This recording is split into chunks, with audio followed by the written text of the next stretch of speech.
ধর্মীয় বিশ্বাসের দিক থেকে আপনার জীবন কেমন ছিল? আপনি কোন ধর্মে বিশ্বাস করতেন? আপনি খ্রিস্ট ধর্ম এবং বাইবেলে কি এমন সমস্যা দেখেছিলেন যা আপনাকে ইসলামে নিয়ে এসেছিল? আমার একটি চমৎকার আধ্যাত্মিক অভিজ্ঞতা হয়েছিল যা আমাকে একদিন নিয়ে গেল আধ্যাত্মিক পথের সন্ধানে। অতঃপর আমি খ্রিস্ট ধর্ম বেছে নিলাম। আমি কিছু সমস্যা লক্ষ্য করেছিলাম যখন আমি বাইবেল পড়া শুরু করেছিলাম। যিশু খ্রিস্ট ধর্ম প্রচার করেননি, তিনি অবতার প্রচার করেননি, তিনি তৃত্ব প্রচার করেননি, তিনি প্রায়শ্চিত্তের ধারণা প্রচার করেননি।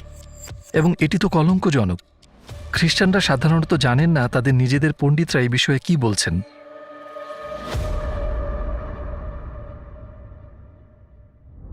আসসালামু আলাইকুম পল উইলিয়ামস ভাই। আমরা টুয়ার্ডস ইটার্নিটি আপনাকে আমাদের সাথে পেয়ে খুব খুশি হয়েছি। শুরুতেই জানতে চাই পল উইলিয়ামস কে? সংক্ষেপে আপনার জীবন সম্পর্কে বলবেন আমাদের? বেশ, তো সংক্ষেপেই বলি। আমি জন্মেছি অ্যাসেক্সে, লন্ডনের পূর্ব একটি প্রদেশে। কিছু বছর ধরে আমি কন্টেন্ট তৈরি করছি ব্লগিং থিওলজি নামে, যাতে রয়েছে আব্রাহামিক ধর্মগুলো সম্পর্কে, জুডিজম, ইসলাম এবং খ্রিস্ট ধর্ম, আরও বিদ্যানুচিত শিক্ষামূলক দৃষ্টিকোণ থেকে। আমি একটি খ্রিস্টান পরিবারে বেড়ে উঠেছি। আমি খ্রিস্টান থিওলজি অধ্যয়ন করেছি বিশ্ববিদ্যালয়ে এবং দর্শন বিশ্ববিদ্যালয়ে একজন খ্রিস্টান হিসেবে। কিন্তু শেষ পর্যন্ত আমি ইসলাম গ্রহণ করি, আলহামদুলিল্লাহ, এবং আজকে আমি এখানে। ইসলামের আগে আপনার জীবনে ধর্মবিশ্বাস কেমন ছিল? আপনি কিসে বিশ্বাস করতেন? ২০ বছর বয়সে আমি একজন পূর্ণজন্ম খ্রিস্টান হয়েছিলাম। প্রাপ্তবয়স্ক হিসেবে আমি কোনো সাধারণ খ্রিস্টান ছিলাম না। আমি আমার বিশ্বাসকে খুব গুরুত্বের সাথে নিতাম এবং একদিন খুব চমৎকার একটি আধ্যাত্মিক অভিজ্ঞতা পেলাম যা আমাকে একটি আধ্যাত্মিক পথ অনুসন্ধানে নিয়ে গেল এবং আমি খ্রিস্টানিটি বেছে নিলাম, কারণ এটি আমার চিরাচরিত ধর্ম ছিল, সাধারণ খ্রিস্টানিটি। তাই আমি খ্রিস্টান হলাম এবং ইভাঞ্জেলিক্যাল নামক একটি গির্জায় যেতাম। আমি সবসময়ই গির্জায় যেতাম এবং বিশ্বাস করতাম যিশুই আল্লাহ। আমি তৃত্ববাদে এবং অবতারে বিশ্বাস করতাম এবং বাইবেল খুব যত্ন সহকারে পড়তাম, এবং এটি বেশ কয়েক বছর ধরেই চলছিল। কিন্তু খ্রিস্টানিটির আগে আপনি একজন নাস্তিক ছিলেন। হ্যাঁ, তাই খ্রিস্টানিটির আগে কিশোর বয়সে আমি একজন নাস্তিক ছিলাম, এবং তারপর আমি ২০ বছর বয়সে মনে পড়ে এক সকালে, রবিবার দিন সকালে আমি সাইকেল চালিয়ে বাসায় ফিরছিলাম লন্ডনের একটি পার্টি থেকে, সারা রাত পার্টি করে, এবং আসার পথে ইসলিংটনে একটি সুন্দর গির্জা দেখলাম। এখান থেকে খুব একটা দূরে নয়, এবং আমি ভাবলাম একটু ভেতরে যাব, কারণ আমি বেশ কৌতূহলী ছিলাম। এবং আমি ভেতরে ঢুকলাম, পিছনে বসলাম, এবং হঠাৎ করেই আমি এক আধ্যাত্মিক শক্তি অনুভব করলাম। মনে হচ্ছিল যেন মোহাব্বত আমাকে টানছে, আমাকে খুব কাছে টানছিল, এবং যা আমি চাই না, ইচ্ছে হচ্ছিল যেন বলি, না শুক্রিয়া, যদি আমি আর কিছুক্ষণ থাকি তো কেঁদেই ফেলতাম। এটা এতটাই শক্তিশালী ছিল। তাই দ্রুত আমি ওখান থেকে চলে গেলাম। এটা যিশুকে নিয়ে নয়, বরং অন্যরকম এক সুখানুভূতি ছিল যা সত্যি অসাধারণ ছিল। তো আমি পরের সপ্তাহে আবার গেলাম, অসাধারণ সেই মোহাব্বতের টানে। কিন্তু এবার কিছুই হয়নি। তবে আমি বুঝতে পারলাম এটা অলৌকিক এক অনুভূতি ছিল যা আমাকে নিয়ে যাচ্ছে অলৌকিক এক বিশ্বাস এবং আধ্যাত্মিক জীবনে। যেহেতু আমি বংশগতভাবেই খ্রিস্টান, তো আমি গির্জায় যাওয়ার সিদ্ধান্ত নিলাম। আমি ইসলাম সম্পর্কে কিছুই জানতাম না তখন। অতঃপর আমি খ্রিস্টান ধর্ম গ্রহণ করলাম। যখন আমি বাইবেল পড়া শুরু করলাম, আমি কিছু সমস্যা লক্ষ্য করেছিলাম। এছাড়া তাতে আর তেমন গুরুত্বপূর্ণ কিছু ছিল না। কিন্তু শেষ পর্যন্ত আমি ইসলামকে আবিষ্কার করি। আল্লাহ তাআলা আমাকে ইসলামের পথ দেখান। খ্রিস্টান হিসেবে আমার যে সমস্যাগুলি ছিল তার সমাধান ইসলামেই পেয়েছি। তাই আমি ধর্ম পরিবর্তন করি। খ্রিস্টান ধর্ম ও বাইবেলে আপনি কোন ধরনের সমস্যা পেয়েছিলেন যা আপনাকে ইসলামের দিকে নিয়ে গেল? আমি এখন যা বলবো তা পণ্ডিতগণ বলেছেন, ইতিহাসবিদ আবিষ্কার করেছেন। আমার মনে হয় যে যিশু খ্রিস্টান ধর্ম প্রচার করেননি, তিনি গির্জা প্রতিষ্ঠা করেননি। উদাহরণস্বরূপ, একটিমাত্র গসপেল ছাড়া কোনো গসপেলেই যিশু গির্জা সম্পর্কে বলেননি। প্রাচীন গসপেলে তো যিশু গির্জা সম্পর্কে কোনো কথাই বলেননি, এবং তিনি খ্রিস্টান ধর্ম প্রচার করেননি। তিনি প্রচার করতেন আল্লাহ, তাওহিদ, অর্থাৎ আল্লাহর একত্ববাদ সম্পর্কে। তিনি মিথ্যাচারের বিরুদ্ধে নিয়ত, সততা, প্রতিবেশীর প্রতি সম্প্রতি এবং আল্লাহর প্রেম প্রচার করতেন। তাই এটি ছিল এক প্রকার পুনর্বিকরণ আন্দোলন, ইহুদি ধর্মের মধ্যে এই আধ্যাত্মিক পুনর্বিকরণ আন্দোলন। তাই যদি আপনি যিশুর ধর্ম বলতে চান, তবে আমরা তাকে ইহুদি ধর্ম বলবো, বা ইসরায়েলিদের বিশ্বাস। বেশিরভাগ ইতিহাসবিদদের মতে তিনি অবতারের প্রচার করেননি, তিনি তৃত্ববাদের প্রচার করেননি, তিনি প্রায়শ্চিত্তের ধারণা প্রচার করেননি। খ্রিস্টান ধর্মের সমস্যা হল যিশুতে আল্লাহর মানবরূপে আবির্ভাবের ধারণাটি। এটি একটি নতুন ধারণা, যিশুর সময়কালে এটি ছিল না। এটি কেবল গসপেল অফ জনে পাওয়া যায়। এটি হল সর্বশেষ লেখা গসপেল।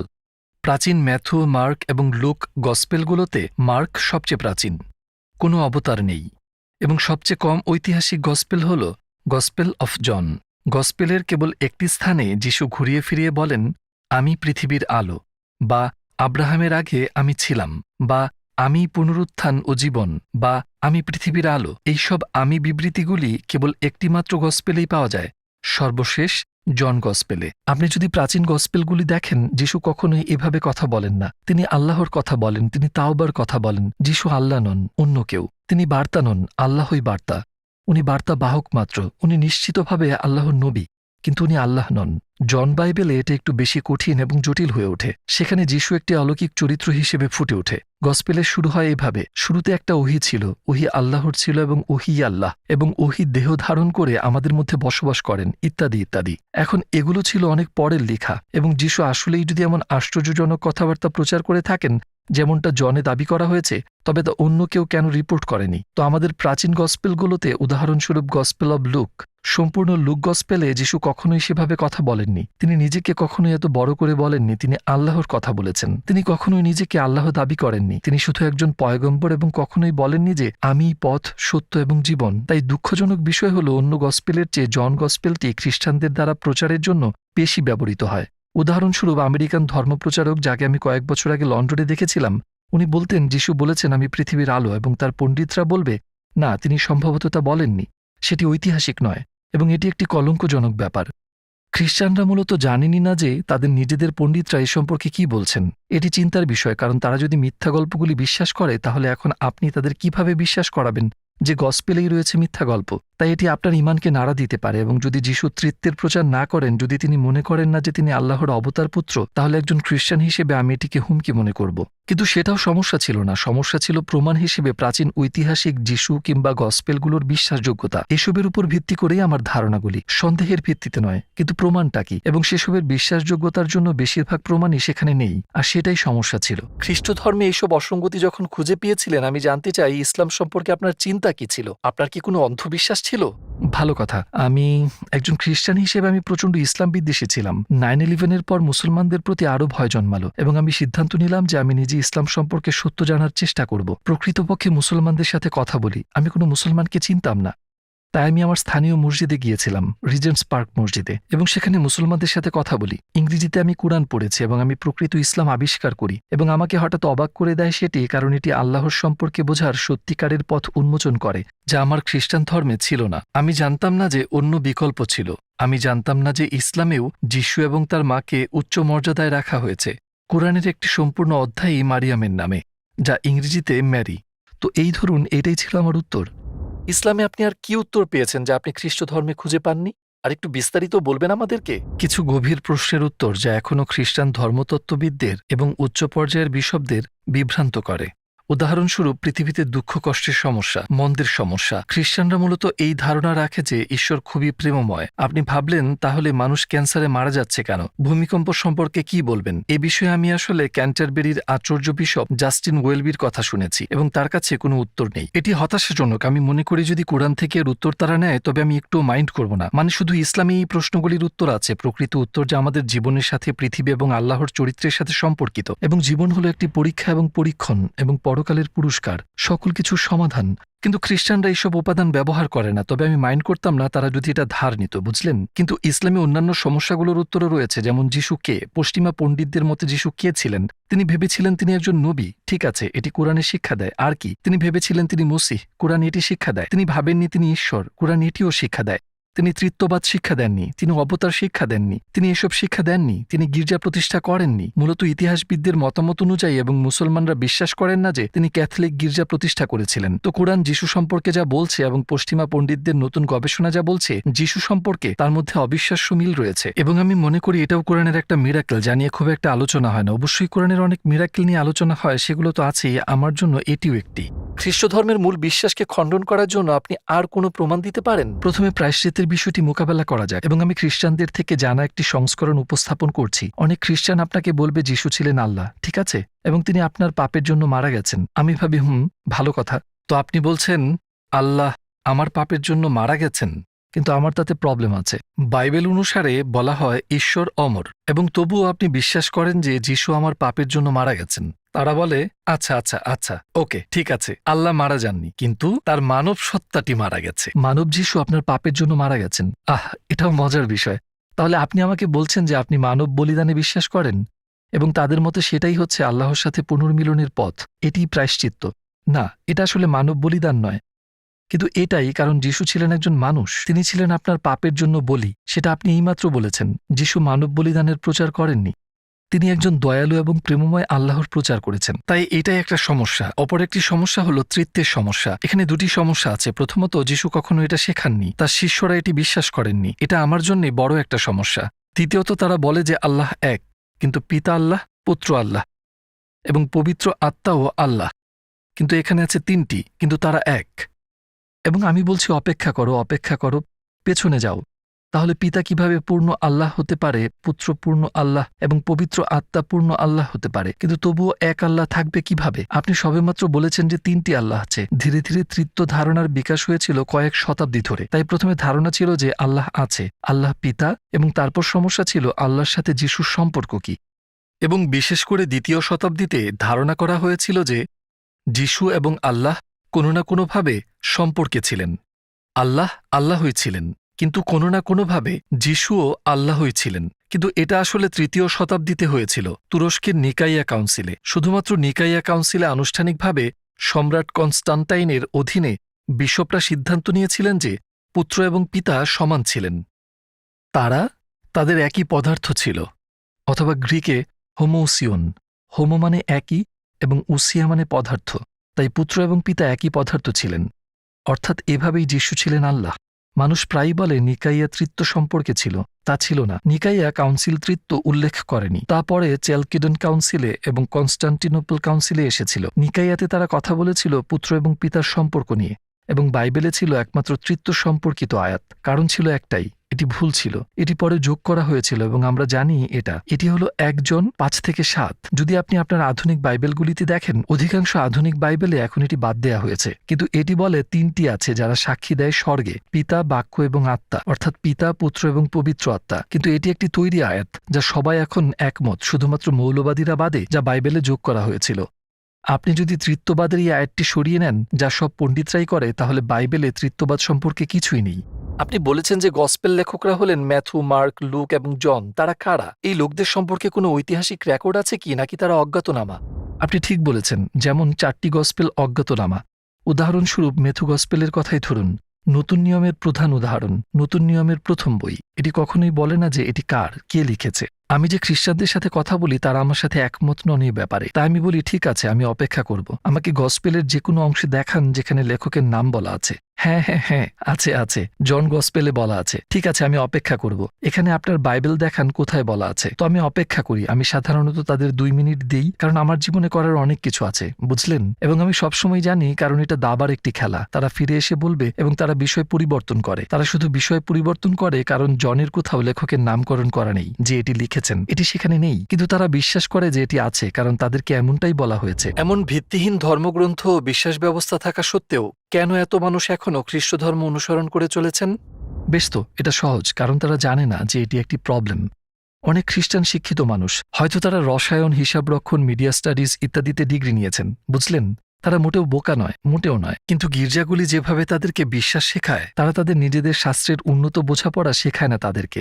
এখন যে পাদ্রী ও প্রচারকরা তাদের শেখান বা তাদের উপর প্রচার করেন, তারা বিশ্ববিদ্যালয়ে প্রশিক্ষিত। তারা জানেন, যেমন জন গসপেল 4টি গসপেলের মধ্যে সবচেয়ে কম ঐতিহাসিক। তারা জানে, কারণ তাদের এটা শেখানো হয়েছে।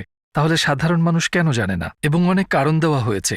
বার্ট এরম্যান, আমেরিকান একাডেমিক, এই বিষয়ে আলোচনা করেছেন। কিছু পুরোহিত তাদের চাকরি হারাতে চান না, তারা তাদের বিশ্বাসীদের শেখাতে চান না আপনার বাইবেল দ্বারা আপনি যা ভাবছেন এটা তেমনটা নয়। অথচ তারা তাদের খ্রিস্টান মানুষদের বিরক্ত করতে চান না, তারা তাদের বিরক্ত করতে চান না। অথবা হয়তো তারা কিভাবে এটা জানাবে তা জানেন না, অথবা তারা শুধু পালিয়ে বেড়াচ্ছেন, কিংবা যে কোনো কারণে তারা এটা করছেন না, মূলত একেবারেই না।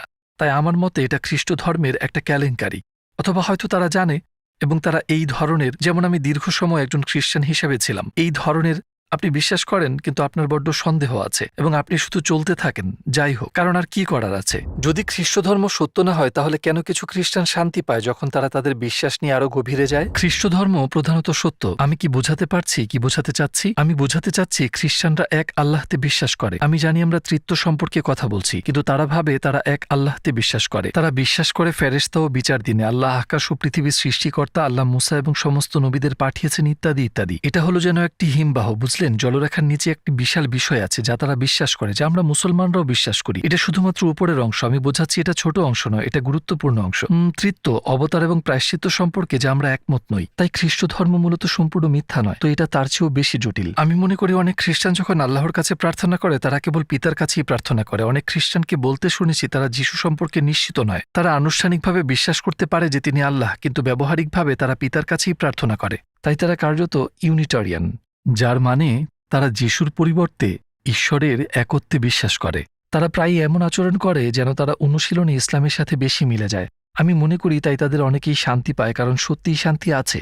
আমি মানি, যেমন আমি করি, আল্লাহ দয়ালু এবং সত্যিই তিনি মানুষকে পথ দেখাতে চান অন্যান্য ধর্মের থেকে সত্যের দিকে। এমনকি সেই বিশ্বাসের মধ্যেও, যেমন শিরক, বহু দেবতাবাদ থেকে দূরে। আমি এটা বিশ্বাস করি কারণ আমি মনে করি আল্লাহ মানুষের বিষয়ে ভাবেন। কোরআনে আমরা জানি যে যিশু আলাইহিসসালাম শেষ নবী সাল্লাল্লাহু আলাইহি ওয়াসাল্লামের আগমনের সুসংবাদ দিয়েছিলেন। বাইবেল পড়ার সময় আপনি কি কখনো এরকম কোনো তথ্য দেখেছেন? হ্যাঁ, প্রাচীন গসপেলগুলোতে পাই। জনে না, সবচেয়ে কম ঐতিহাসিক প্রাচীন গসপেলগুলোতে আপনি যিশুকে বলতে দেখবেন যে মানুষের পুত্র আসবেন তার কথা, নিজের নয়। তিনি তৃতীয় ব্যক্তিতে কথা বলছেন, অন্য কেউ আছে। এখন খ্রিস্টানরা প্রায়ই বলে, ওহ, যিশু সেখানে নিজের কথা বলেছেন। কিন্তু এটা কিছুটা বিকৃত। যিশু নিজের কথা বলেন, তারপর তিনি তৃতীয় ব্যক্তিতে পরিবর্তন করে বলেন যে একজন মানুষের পুত্র যে আসবেন তার কথা। বার্টের মানের মতো লোকেরা এবং অন্যান্যরা, আমেরিকার নতুন নিয়মের পণ্ডিতরা বলছেন যিশু অন্য কাউকে নিয়ে কথা বলছেন যে আসতে চলেছেন। নতুন নিয়মের গ্রিক ভাষায় মুহাম্মদ শব্দটি একেবারেই উল্লেখিত নয়। এবং এই গসপেলগুলো বিকৃত ও পরিবর্তিত হওয়া সত্ত্বেও আমরা কিন্তু এখনও শক্তিশালী ইঙ্গিত দেখতে পাই যে যিশু অন্য কাউকে নিয়ে কথা বলেছিলেন এবং সেটি ঐতিহাসিক। এবং জনের অধ্যায় 14 এবং তার পরেও আমরা দেখি যিশু ছাড়াও অন্য কাউকে নিয়েও কথা বলা হচ্ছে যে আসতে চলেছে। তাই চিহ্নগুলি সেখানে আছে, এমনকি আমাদের কাছে যে গসপেলগুলো আছে তাতেও। ইসলাম শতভাগ সত্য তা আপনাকে বিশ্বাস করতে উদ্বুদ্ধ করার মূলে কি ছিল? আমি যে জিনিস আবিষ্কার করেছি যা আমাকে অপ্রত্যাশিতভাবে সম্পূর্ণরূপে মুগ্ধ করেছে তা হল হযরত মুহাম্মদ সাল্লাল্লাহু আলাইহি ওয়াসাল্লামের জীবন এবং শিক্ষা। জানেন, যখন আমরা টেলিভিশন ও পশ্চিমা সাহিত্যে মহান ঐতিহাসিক ব্যক্তিদের সম্পর্কে কথা বলি, বুঝলেন, তারা প্লেটো থেকে শুরু করে সিজার, জুলিয়াস সিজার এবং আলেকজান্ডার দ্য গ্রেট সম্পর্কে কথা বলেন।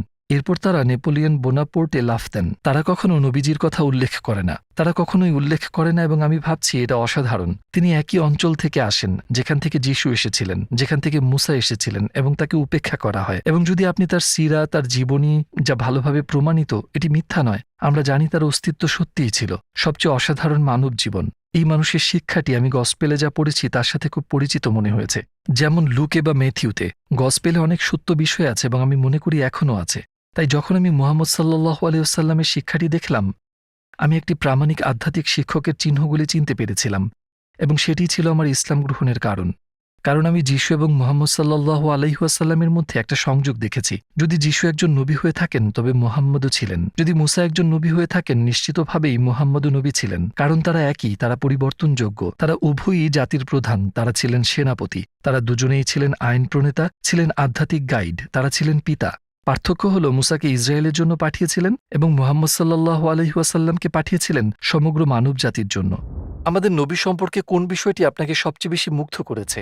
অনেক কিছুর মধ্যে একটি দিনের ঘটনা যা আমাকে সত্যিই মুগ্ধ করেছে। সেটি হলো যেদিন তিনি এবং তার সাথীরা এবং উম্মাহ মক্কায় প্রবেশ করেন, যখন তারা অবশেষে মক্কা ফিরে পেয়েছিলেন এবং তারা মক্কা জয় করেছিলেন, এবং তিনি তার শত্রুদের সাথে যেভাবে আচরণ করেছিলেন। পশ্চিমা অনেক মানুষ ইসলাম সম্পর্কে খুব নেতিবাচক মন্তব্য করেন। তারা সব, আমি নিশ্চিত মুহাম্মদ তার শত্রুদের হত্যা করেছিলেন বা কিছু একটা। জোসেফ যখন মিশরের দ্বিতীয় সর্বাধিক শক্তিশালী মানুষ ছিলেন এবং তার ভাইয়েরা যারা তার সাথে বিশ্বাসঘাতকতা করেছিলেন এবং তাকে দাসত্বে বিক্রি করে দিয়েছিলেন এবং মৃত বলে ছেড়ে দিয়েছিলেন, তিনি এই নীচ মানুষদের সাথে কিভাবে আচরণ করেছিলেন, ক্ষমা করে দিয়েছিলেন, তিনি তাদের দয়া দেখিয়েছিলেন। এবং এটা ছিল সেই উদাহরণ যা হযরত মুহাম্মদ সাল্লাল্লাহু আলাইহি ওয়াসাল্লাম স্পষ্টতই প্রতীয়মান হয় যখন তিনি মক্কা জয় করেছিলেন। মূর্তি পূজারীদের চেয়ে বেশি ক্ষমতাবান, সর্বোচ্চ ক্ষমতার অধিকারী হওয়া সত্ত্বেও তিনি তাদেরকে ধ্বংস করতে পারতেন, কিন্তু তিনি তা করেননি। তিনি তাদের দয়া দেখিয়েছিলেন। এটা যা হযরত মুহাম্মদের উত্তম চরিত্রের একটি উজ্জ্বল দৃষ্টান্ত। এবং আমি শুধু চাই পশ্চিমা দুনিয়া এটা সম্পর্কে জানুক। মুসলিম বিশ্ব এটা সম্পর্কে জানে, কিন্তু পশ্চিমা দুনিয়া জানে না। তারা সত্যিই হতভাগা যে তারা এটা জানে না। ইসলাম গ্রহণের পূর্বে আপনার উদ্দেশ্য এবং পরবর্তীতে আপনার পরিকল্পনা কি? আমি সবসময় আমার জীবনের উদ্দেশ্য ইসলামের আগে যা ছিল এখনো কিছুটা একই রকম আছে। যেখানেই পাওয়া যায় সত্য অনুসন্ধান করা। আমি মনে হয় না আমার ইসলামের বাইরে যাওয়ার প্রয়োজন আছে, আর তাই আমি ইসলামের মধ্যেই সত্য অনুসন্ধান করছি। আমি এখনো শিখছি, তার আগে কিংবা এখনো অনুসন্ধান করেই যাচ্ছিলাম। ইতিমধ্যে আমি বাড়ি ফিরে আসলাম। ফিরে এসেও কিন্তু আমি আগের মতোই সর্বোত্তম জ্ঞান অর্জন এবং বোঝার জন্য অনুসন্ধান করছি। আমরা দেখতে পাচ্ছি সারা বিশ্বে নাস্তিকতা বৃদ্ধি পাচ্ছে এবং অনেক মানুষ খ্রিস্টান ধর্ম ত্যাগ করছে, বিশেষ করে যুক্তরাজ্য এবং ইউরোপে। আপনি বর্তমান পরিস্থিতি দেখে ইসলামের সাথেও কি একই প্রবণতা দেখেন? আমি একজন একাডেমিক, প্রফেসর লিন্ডা উডহেড। তিনি লন্ডনের কিংস কলেজের একজন অধ্যাপক। তিনি ব্রিটেনের ধর্ম বিষয়ক একজন উচ্চপদস্থ বিশেষজ্ঞ, ধর্মের সমাজবিজ্ঞানী। তিনি আদমশুমারি সম্পর্কে মন্তব্য করেছিলেন, যা প্রকাশিত হয়েছিল বেশ কয়েক মাস আগে। ব্রিটেনে ধর্ম হ্রাস পাচ্ছে এবং এটি বেশ কয়েক দশক ধরে অনেক তীব্রভাবে হ্রাস পাচ্ছে। এই হ্রাস প্রবণতা আগামীতেও অব্যাহত থাকবে এবং প্রচেষ্টা চলছে এই হ্রাস অব্যাহত রাখা। কিন্তু যে ধর্মটি ব্রিটেনে হ্রাস পাচ্ছে না তা হল ইসলাম। আমি কয়েকদিন আগে বার্মিংহামে গিয়েছিলাম। আমি আসরার রশিদ নামে একজনের সাথে কথা বলছিলাম, যিনি ইসলামে নাস্তিকতার জবাব এই বইটির লেখক। সত্যিই যা আমি সুপারিশ করি তা হল বার্মিংহাম হল সম্ভবত ব্রিটেনের দ্বিতীয় শহর। তিনি আমাকে বলছিলেন বার্মিংহামে প্রায় 40% লোক এখন মুসলিম। এটি অনেক বড় একটি অংশ। প্রথম প্রজন্মের মুসলিমরা এসেছিলেন কখন? 1950 সালে, 1960 সালে। তারা অবশ্যই ইমানদার মুসলিম ছিলেন না, তাদের সন্তান ছিল অবশ্যই। তো আমি তাকে প্রফেসর লিন্ডা উডহেড সম্পর্কে বললাম, ধর্ম হ্রাস পাচ্ছে, বুঝলেন, নাস্তিকতা, ভৌতিকতা বাড়ছে। ব্রিটেনের মুসলিম যুবকদের কি অবস্থা বার্মিংহামে, ব্রিটেনের দ্বিতীয় শহরে? তারা কি ইবাদত করছে, রোজা রাখছে? আরে হ্যাঁ, তারা তাদের বাবা মায়ের চেয়ে অধিক ধার্মিক। তাই আমরা ইংল্যান্ডে দেখতে পাচ্ছি মুসলিমদের ক্ষেত্রে শুধুমাত্র যুবকরা তাদের বিশ্বাসে অটল নয়, বরং তারা 5 ওয়াক্ত নামাজ আদায় করছে এবং তাদের ধার্মিকতা বৃদ্ধি পাচ্ছে তাদের নিজেদের বাবা মায়ের চেয়ে বেশি। এটি সত্যিই অবিশ্বাস্য এখন। এবং কেউ আমাকে বলেছিলেন যিনি জার্মানি সম্পর্কে জানেন, কারণ আমি ভাবছিলাম ওয়াও, ইংল্যান্ড অসাধারণ না? ওহ না, জার্মানিতেও এরকম, অন্যান্য স্থানেও এমনটি হচ্ছে। ইউরোপে মুসলিমরা তাদের বিশ্বাস হারাচ্ছে না, বরং তরুণরা তা ধরে রাখছে এবং এটি ভবিষ্যতের জন্য ভালো। যারা এই ভিডিও দেখছেন এবং ইসলাম গ্রহণ করার বিষয়ে ভাবছেন কিন্তু দ্বিধা করছেন, তাদেরকে উৎসাহিত করতে কিছু বলতে চান? আমার পরিচিত একজন, যিনি ইংল্যান্ড চার্চের একজন যাজক ছিলেন, মানে তিনি কিছু সময়ের জন্য লন্ডনে একটি চার্চে যাজক ছিলেন, এবং তিনি যখন ইসলাম গ্রহণ করেছিলেন তিনি এমন একটি স্তর, গভীরতা আবিষ্কার করেছিলেন বন্ধুত্ব এবং ভ্রাতৃত্বের, যা তিনি কখনো খ্রিস্টান হিসেবে অনুভব করেননি। এবং আমিও সেটি আবিষ্কার করেছিলাম। খ্রিস্টান চার্চগুলিতে আপনি কিছুটা বন্ধুত্বপূর্ণ হতে পারেন বটে, কিন্তু মুসলিমদের মধ্যে ভ্রাতৃত্বের গভীরতা একেবারে অসাধারণ কিছু।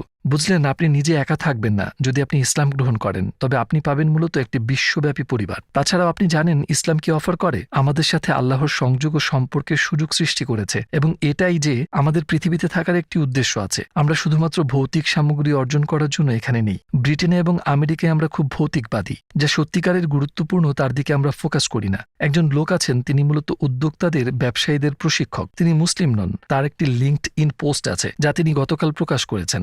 তিনি বলেন যে নিজেকে স্বাস্থ্যবান করা আধুনিক জীবনের বিরুদ্ধে একটি লড়াই, এবং তিনি যা বোঝাতে চান তার মতে পশ্চিমা বিশ্বের আধুনিক জীবন অবদান রেখেছে স্থূলতা এবং মানসিক অসুস্থতায় আশ্চর্যজনক হারে। আমরা যেভাবে এখন বাস করছি, প্রধানত পশ্চিমে, এসব কিন্তু ছড়িয়ে দেয়া হচ্ছে, আসলে আমাদের কাছে নিয়ে আসছে মারাত্মক রোগ যেমন স্থূলতা। আমি গত বছর বাহরাইনে ছিলাম। এটি সেই দেশের মৃত্যুর প্রধান কারণ, স্থূলতা। তারা এখন এই ভোগবাদী সংস্কৃতি উপভোগ করছে যা আমেরিকা এবং ব্রিটেন থেকে আসে। এবং মানসিক অসুস্থতাও। এখন এর সাথে ইসলামের কি সম্পর্ক? রোজা খুব গুরুত্বপূর্ণ। একমাত্র এটাই শারীরিক স্তর তথা আপনার শরীরকে পুনর্জীবিত করতে সাহায্য করে। এটি রোগের সাথে মোকাবেলা করে আপনাকে ভালো করে তোলে। এটি আপনাকে আরো ফিট এবং স্বাস্থ্যবান করে তোলে। এটি আপনার মানসিক স্বাস্থ্যে প্রভাব ফেলে। তাই রোজা নবীর সুন্নাতের অংশ। আপনি জানেন সোমবার এবং বৃহস্পতিবার তিনি রোজা করতেন। এটি সত্যিই স্বাস্থ্যকর। মুসলিমরা এই কাজ যুগ যুগ ধরে করে আসছে। মানসিক অসুস্থতার ধারণা। আমরা দুনিয়ার অতিমাত্রায় আসক্ত, আমরা টিকটকে অতিমাত্রায় আসক্ত, ভৌতিক পণ্যের প্রতি অতিমাত্রায় আসক্ত। ইসলাম আপনাকে দেয় সৃষ্টিকর্তার সাথে এক গভীর তৃপ্তিদায়ক সম্পর্ক, যা প্রতিটি বিষয়ে খুবই গুরুত্বপূর্ণ ভূমিকা পালন করে, এবং ধারণা দেয় যে এই জীবন সংক্ষিপ্ত এবং আমাদের একটা উদ্দেশ্য আছে এই জীবনের বাইরে, পরবর্তী জীবনে। ইসলাম হলো, যাকে আমরা দ্বীন বলি, একটি সম্পূর্ণ জীবনধারা। এতে মানসিক, শারীরিক, খাদ্যাভ্যাস, আধ্যাত্মিক, অর্থনৈতিক, রাজনৈতিক সবকিছু অন্তর্ভুক্ত রয়েছে। এটি ধর্মকে ব্যক্তিগত ক্ষেত্র থেকে পৃথক করে না। এটি মানবতার প্রয়োজনের সর্বোচ্চ উত্তর। আচ্ছা যাক, আমরা এখন সেই পথে বিস্তারিত আলোচনায় যাচ্ছি না।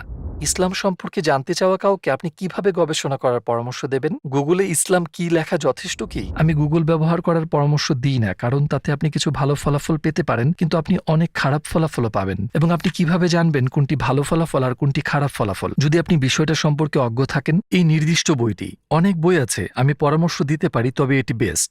জনাথন ব্রাউনের লেখা মিসকোটিং মুহাম্মদ, নবীর জীবনের সংগ্রাম এবং ভালোমন্দের ব্যাখ্যা, এবং এটি ইসলাম, কোরআন এবং সমগ্র বিষয়ের একটি চমৎকার পরিচিতি। কোরআন কি খাঁটি? নবী সাল্লাল্লাহু আলাইহি ওয়াসাল্লামের জীবন ও ইতিহাস, হাদিস, কোরআন কিভাবে ব্যাখ্যা করা হয়, বলা যায় 4টি স্কুল একসাথে আছে এখানে। পরিশেষে আপনি কি বলতে চান একজন খ্রিস্টানকে যিনি এখন আপনাকে দেখছেন? যিশু সম্পর্কে বলতে চাই, যদি আপনি গসপেল দেখেন, তিনি নিজেকে আল্লাহ বলেননি। তিনি গসপেলে আল্লাহর প্রচার করেছেন। আল্লাহ যিশু নন, বরং অন্য কেউ। যিশু নিজে গসপেলে বলেছেন, একজন লোক যিশুর কাছে আসে এবং তাকে বলে, ভালো শিক্ষক, আমি অনন্ত জীবনের অধিকারী হতে কি করব? যিশু একেবারে সুনির্দিষ্টভাবে বললেন, তুমি আমাকে কেন ভালো বলছো? ঈশ্বর ছাড়া কেউ ভালো নয়। এটি প্রাচীনতম গসপেলে আছে। যিশু নিজেকে আল্লাহ বলেননি, তিনি আল্লাহর সম্পর্কে স্পষ্ট উল্লেখ করেছেন। ইসলাম এই বিষয়ে যিশুর সাথে একমত। অতএব মূল যিশুর কাছেই ফিরে আসুন। আপনি তাকে ইসলামেই খুঁজে পাবেন। আপনি যা খ্রিস্ট ধর্ম বলে মনে করেন, তাতে পাবেন না তাকে।